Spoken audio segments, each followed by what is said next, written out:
Yeah. See, you've got the killing all wrong. No, nobody went through hell, enjoyment turned to disaster, well, most of it anyway. That's a quote from Fred West.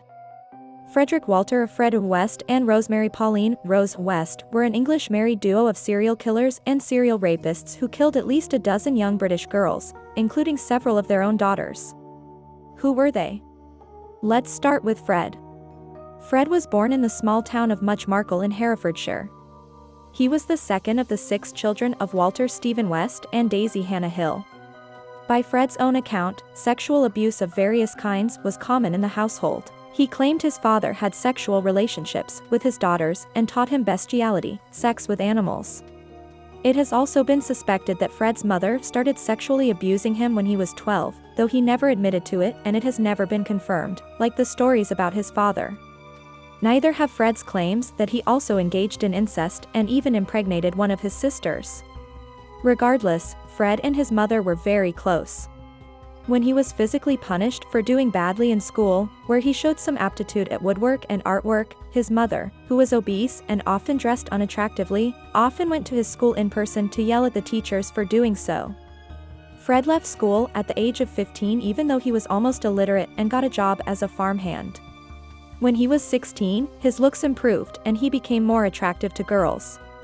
At the age of 17, he was in a motorcycle accident that put him in a coma for a week, led to him having a metal plate operated into his head and breaking one of his legs so badly, it was permanently shorter than the other. Afterward, he got a bad temper and often had violent bursts of anger. 2 years after the accident, Fred hurt his head yet again when he stuck his hand up a girl's skirt and she pushed him down from a fire escape. When he was 19, he was convicted of molesting a 13-year-old girl, even though he didn't serve any jail time because his doctor said he suffered from epileptic fits. Afterwards, he was sent to live with his sister and was practically disowned by the rest of his family. Fred got a job in construction but was fired for stealing from his workplace. When Fred was 21, his family let him back into their lives and he moved back to Muchmarcle, where he resumed a romantic relationship with an ex-girlfriend, Catherine Irina Costello, who had been a petty thief when they first dated and moved on to prostitution. Though Rena was already pregnant with the child of a Pakistani man, they married and kept the child. To explain why the baby was half Asian, Fred had Rena write to her parents and say that the baby had died in childbirth and that her child, a girl she named Charmaine Carroll, was adopted. They married in November, only 2 months after getting back together, and moved to Scotland together. Fred demanded sex from Rena daily and wasn't too interested in regular sex.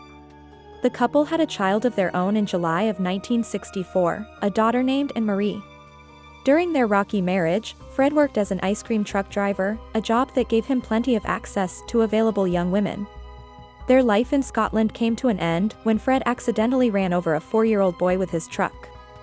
Though the accident wasn't his fault, Fred moved with his family as well as Isa McNeil, who took care of their children, and Anna McFall, a friend of Costello, to Gloucestershire, where he got a job at a slaughterhouse. When her marriage finally collapsed, Costello went back to Scotland alone but came back in July of 1966 because she missed her daughter, only to discover that Fred had started a relationship with McFall. In 1967, McFall became pregnant with Fred's child and tried to get him to divorce Costello. In response, he killed, dismembered and buried her. Costello finally left Fred a few months later, leaving their children with him. Fred is suspected to have killed again in January of 1968, when 15-year-old Mary Bastholm disappeared from a bus stop. After the death of his mother in February, Fred started committing a lot of petty thefts and changed jobs a lot. It was during a stint as a bakery truck driver that he met his future wife and accomplice, Rosemary Letts. Now let's discuss Rosemary. Rosemary was born as Rosemary Letts was born in Devon, England in 1953. Her household was troubled and abusive. Her father, Bill Letts, was a schizophrenic who constantly disciplined her, her siblings, and her mother, Daisy. While Daisy had been pregnant with Rosemary, she had received electroconvulsive therapy as a treatment for her severe depression. Growing up, Rosemary was sexually abused by her father.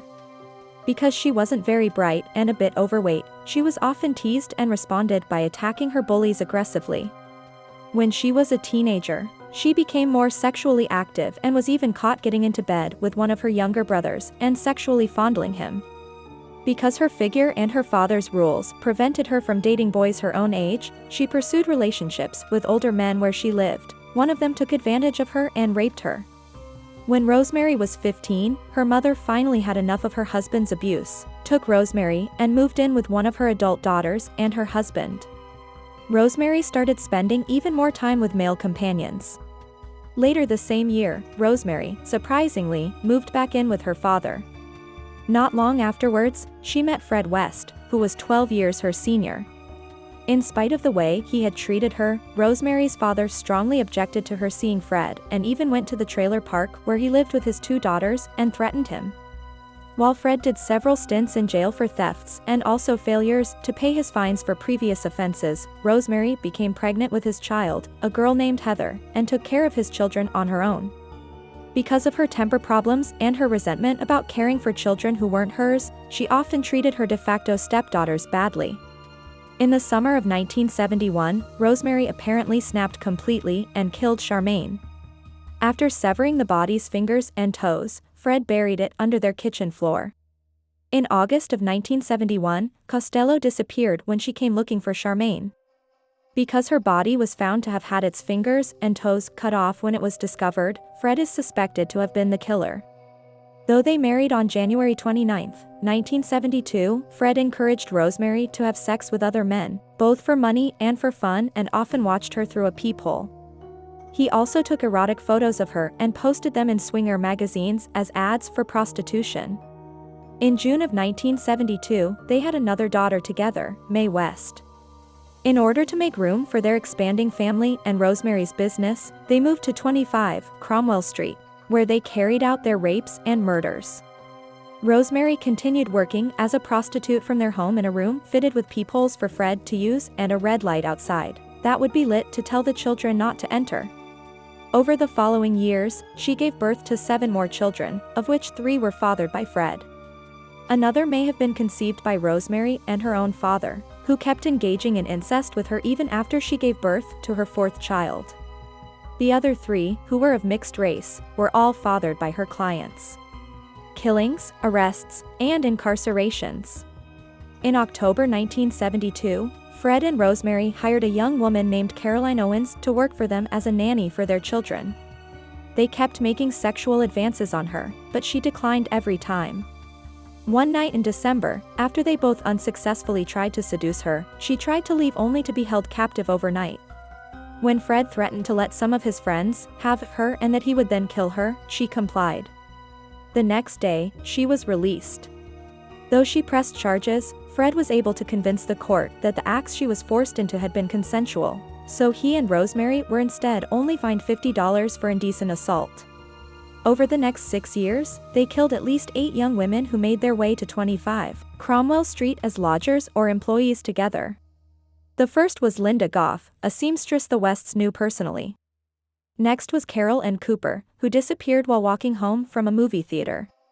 In December, Lucy Catherine Partington disappeared from a bus stop while on her way home after Christmas. She was murdered by Fred and Rosemary, who abducted her, held her captive for a week over New Year, raped and tortured her, and then killed her.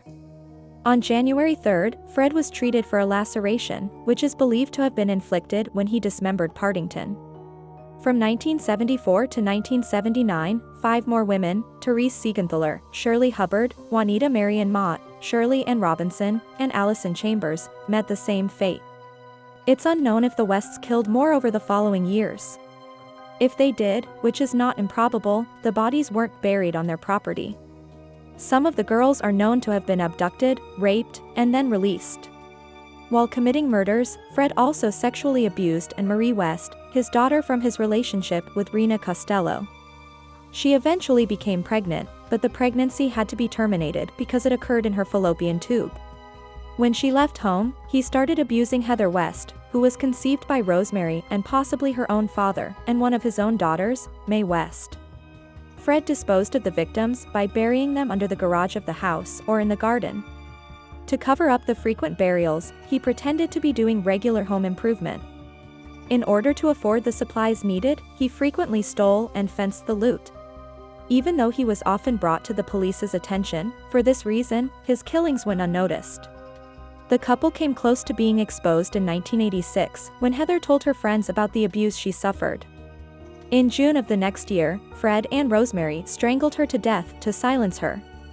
She was then dismembered and buried in the garden.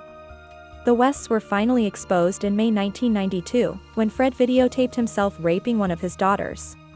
When she told her friends, one of them reported the Wests to the police. The investigating officer, Hazel Savage, had heard of Fred while he was in a relationship with Rena Costello. When another girl raped by Fred came forward, the police obtained a search warrant. In August, they searched the house for evidence of child abuse. Fred was arrested for rape and sodomy of a minor, and Rose was arrested as an accomplice. While they were being processed, their younger children were placed in the care of the government. While Fred was in custody, Rosemary became depressed and even attempted suicide once, but was saved by one of her sons. Unfortunately, the rape case fell apart when the victims backed out. Meanwhile, Savage became increasingly suspicious of the West's past, the disappearance of Heather and the results of the interviews of the West children, especially that they had been threatened by Fred that they would be buried under the patio like Heather. She was able to obtain another search warrant to have the property dug up. The task was simplified when Fred confessed to Heather's murder in custody. When human bones started cropping up, Fred confessed to having committed the murders alone in order to protect Rosemary. However, he would not admit to raping any of his victims, saying they had wanted to have sex with him. Soon enough, the bodies of Ann McFall and Charmaine West turned up as well. Seeking to protect herself, Rose cut off all contact with her husband. On December 13, 1994, he was charged with a dozen counts of murders. On New Year's Day, he hanged himself in his cell at Winson Green Prison with a knotted bedsheet. His body was cremated and his funeral unattended except for 5 of his children. Rose was also put on trial in the end, first for rape but then for murder as well. She never confessed to any murders, and the evidence against her was largely circumstantial. An important witness was Janet Leach, Fred's appropriate adult, who revealed that Fred had told her that Rose had been involved in the murders and even killed Charmaine West and Shirley Robinson on her own. On November 22, 1995, Rose was found guilty of 10 murders and sentenced to life in prison. She will be never released. Though she maintains her innocence, she announced in 2001 that she will not try to appeal her conviction. In 1996, 25 Cromwell Street was completely demolished and the site turned into a pathway. How did they kill? The West's victims were Caucasian females in their mid-teens to early 20s and sometimes related to them.